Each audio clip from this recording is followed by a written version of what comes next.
What's up, everyone? I'm back with another video of my Dream Opponent series, and today I'm looking at the Beast Incarnate, Brock Lesnar. Why not? Because, let's see, it's been a big blockbuster bomb lately, actually. Yeah, holy crap, Brock Lesnar was defeated by Goldberg in a record-setting time. Holy crap. So, you know what? No, since I call him the final boss. Final boss has been defeated, but still, let's move on. I'm pretty sure Brock Lesnar was able to rebound from a big loss like that, and of course he sure has. Let's see. Besides Goldberg, let's see, and John Cena, there are some other people that he could probably go the distance with, actually. So that's what I'm going to do today. And that is, give my 10 dream opponents for the Beast Incarnate, actually. So believe it or not, this was kind of easier said than done, actually, because I found a couple of people that he has kind of quote-unquote faced before, but nothing that's ever came out of it, like a developed storyline. You can't think about that. So, real easy said than done. Unfortunately, Nakamura has been disqualified from this list because I was planning on putting him on this list, but of course, these two I've faced already over in Japan. Of course, that was like years and years ago, but hey, things may have changed, but still, it's already happened. But here's some other potential good dream opponents for the Beast Incarnate. Okay, so let's dive right in. Number 10, Kane. Yeah, believe it or not, have the Brothers of Destruction. Brock Lesnar and Kane never fought or ever kind of took something to a level of a storyline, actually. Because why not? Let's think. Let's think about this. Back in 2004, when I believe it was 2000. No, not 2004. 2002, when Brock Lesnar was a rising prospect in the company. He went after. He and the Undertaker clashed on 2 or 3 occasions. One of their best matches was the Hell in a Cell at that year's No Mercy. Of course, that was over a decade ago. Now we fast forward to WrestleMania 30. Lesnar beats the Undertaker, ends the streak, and it's still a shocked moment for every one of us.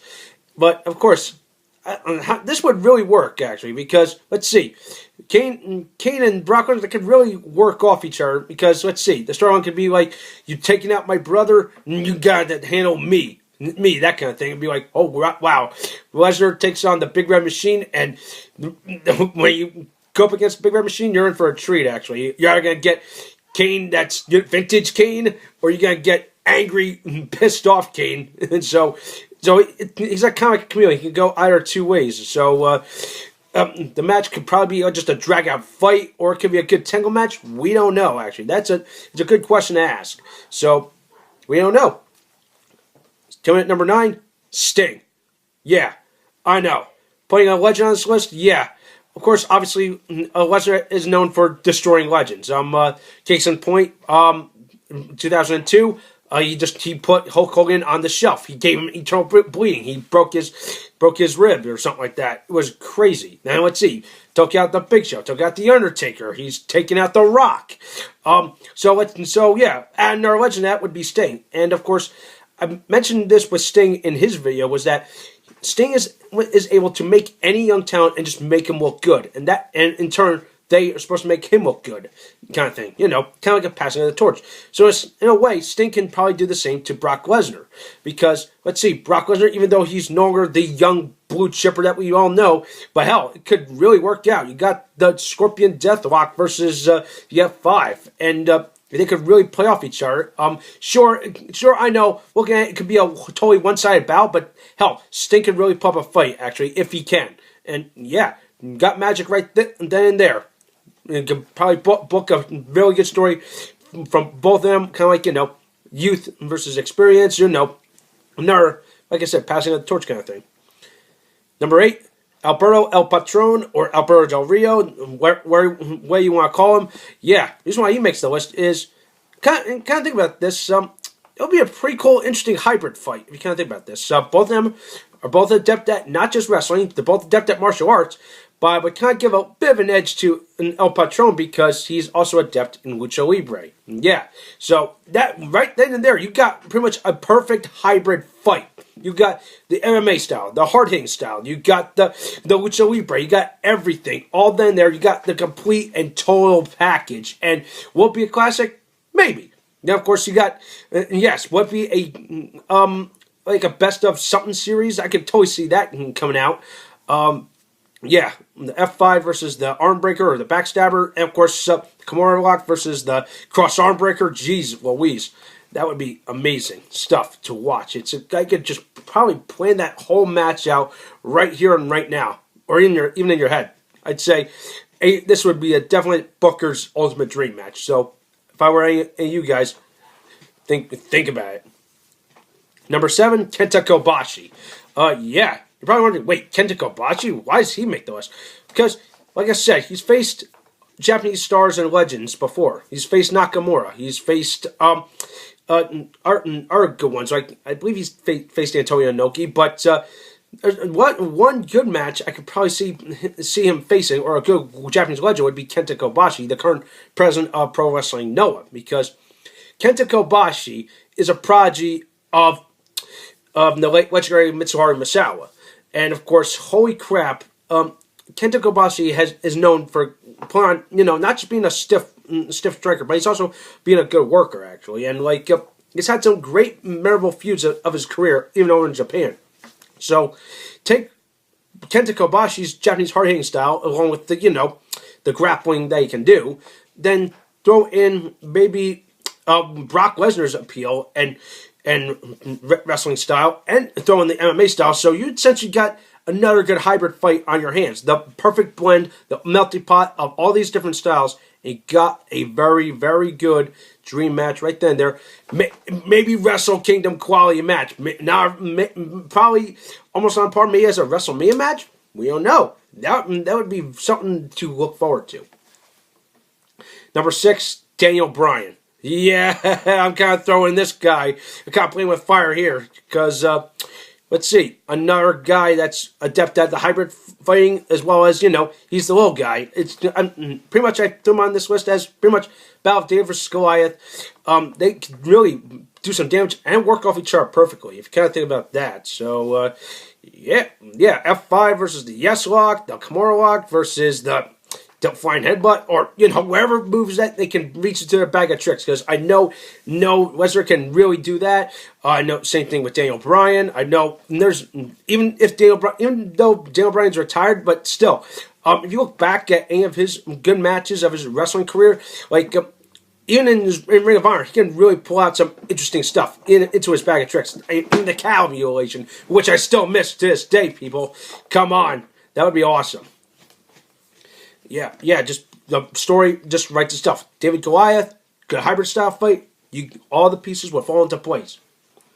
Number 5, now I'm really getting to get some good territory here. Bret Hart, because I mentioned this in a previous video. Probably is that when Bret was even he said in his book was that he expressed interest in coming back, but he said he would have loved to work some kind of program, even with whether it was Kurt Angle or Brock Lesnar. And hell, why not? Why not Bret Hart? Because, like I mentioned with the Sting, never passing of the torch kind of thing, even though it's kind of past that prime kind of thing, but still, it would be pretty darn cool to watch. Although, yes, the edge kind of goes in Brock Lesnar's favor because he's adept at the MMA. He's adept at more wrestling. He's just like a big, bruising final boss, as we all call him. He could probably just destroy anyone. But then, of course, Bret Hart's just known as a good technical wizard and a good ring master. He could just craft and perfect a good match. And that's what he could do with anybody. Even maybe with Brock Lesnar. Even with Kurt Angle. There you go. The writing is right there. It's all there on the wall. It could happen if done in the proper situation. Okay? That's the one thing. Number 4, Shawn Michaels. If I mentioned Bret Hart, why not Shawn Michaels? Shawn Michaels is known for being the show stealer. Since Bret and Shawn had put on a good show stealing match back at WrestleMania 12, maybe Shawn can do the same thing. Work with the best people. And of course, with Brock Lesnar, all the pieces can fall into place. There you go. Another good ultimate match. Although, like I mentioned earlier, Edge would be in Lesnar's favor over Shawn Michaels, but Shawn Michaels can always be a little devious. He can reach into his bag of tricks and just pull something out. Who knows? That would be fun to be really good fun to watch. Number 3, Bobby Lashley. Why the hell not?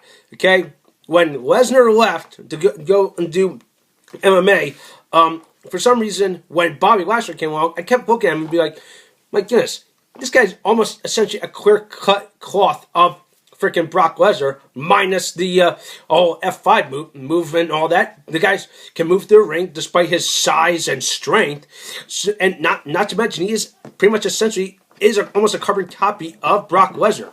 Since after his whole BS with WWE, he transitioned to MMA, and he did that. Well, of course, he had some mild success. Then he went back to wrestling. So, yeah, he's still growing. He's still adapting. So, essentially, these two would definitely cross paths. I can definitely see one day. Would it be a 5-star match? Maybe. Would it be a good technical match? Hell yeah. More of a hybrid fight. Just throw the rule book out the window. Make them have a hybrid fight. No matter what, you got money. Money sells ratings, all right? And all that, you know what I mean. Number 2, Batista. Yes, okay, he's high on my list, okay? It was a match we've never seen before. However, these two have technically faced against each other.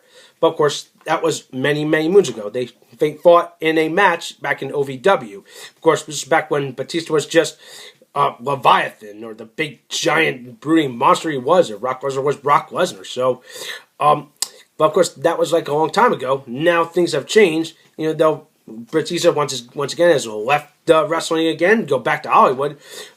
If Batista could just stuck around a little longer at WWE, we could have another potential thing. It was teased. It was even teased on WWE. It was like, oh my God, we gotta see this happen, and then it never did. It should happen because now they're much better. They've improved. And not to mention, here's another thing. Like I mentioned with Bobby Lashley, Batista also has a background in other styles of fighting, including jiu-jitsu. In fact, you saw those training videos. You saw how he got that guy's brown belt or where it was. So there you go. Another potential good hybrid fight. Could be a good flat-out fight. Drag out, and, like go all over the arena. In fact, throw the rule book out the window. Make a no-holds-barred, or maybe just a first blood or a last man standing match. I don't care. There you go. Writing on the wall. It's a potential dream match that never happened. It should happen, but I don't know. We don't know. It could. It should happen someday soon. And finally, number 1, Samoa Joe. Yeah, I know what you're thinking. Why Samoa Joe? You kind of think about it. Samoa Joe kind of does borrow some similarities to Brock Lesnar, okay? In the way of his, not just his appeal, but his wrestling style, the persona almost, like, trying to be undefeated. Come think about it. He was the Samoan submission machine for a reason. He had an undefeated streak in TNA. I still remember that. He's had he beat the shit out of almost everyone they can think of. Sting, Kurt Angle, Bobby Roode, Bobby Lashley. Jesus Christ, the whole list can go on and on, even up onto his list of accolades in NXT. It's just phenomenal. And in a way, yeah, it's essentially he's kind of piggybacking off of some things that Brock Lesnar has done. But hey, it should be a good match, well worth watching, because, come on, these guys can just go to war. They can just have a good technical match. They can have a good fight. They can just have pretty much just all the elements are all there. They just have to work it into the proper match, and you would have the ultimate bout of generations, and a very good classic on your hands. And it should happen someday soon. All right. And so those are my 10 dream opponents. Agree or disagree with me? I know I feel a little tired because I've had a rough night, but hell, just let me know what you think, okay? Thumbs up this video, subscribe to my channel, and keep tuning here for some more awesome videos.